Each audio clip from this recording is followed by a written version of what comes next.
আর ওই জমি তো তুমি আমার ভবিষ্যতের জন্য দিয়েছো, কেন বিক্রি করব? আমি জমি বিক্রি করতে পারবো না। মা, মা, ওর মহাজন টাকা মেতে চলে গেছে, এখন বলছে আমার অ্যাকাউন্ট থেকে টাকা তুলি আমার নামে জমিটা বিক্রি করে ধার মেটাবে। কি করে হয়? ও কোনো টাকা দিতে পারবে না। আপনি কি বলছেন? আমার বিপদের সময় এগুলো তো আমার সম্বল। তুমি তোর ভবিষ্যতের কথা ভেবে দিয়েছো, ওই টাকা জমি কিছুই দেওয়া হবে না।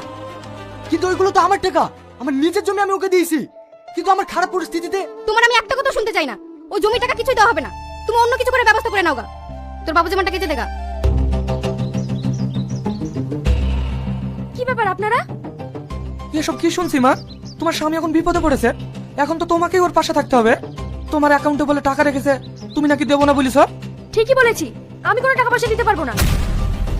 ও টাকা তোমার মানে ওই ইনকাম করে তোমার অ্যাকাউন্টে রেখেছে, আর ওই টাকা তোমার হয়ে গেল? হ্যাঁ আমার টাকা, আমি দিতে পারবো না ব্যাস।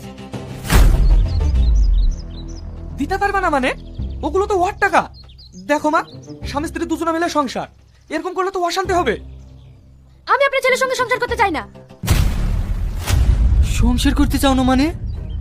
হ্যাঁ, আমি আর তোমার ভাত খাবো না। তোমার কি মাথা খারাপ হয়ে গেছে? তোমার দুটো বাচ্চা আছে, আর কি এসব আবল তাবল বকছো? ও তোমার বাচ্চা, তুমি নিয়ে চলে যাও, আমি তোমার ভাত খাবো না। বিয়ান, আপনার মেয়ে এসব কি বলছে? ও ঠিকই বলছে।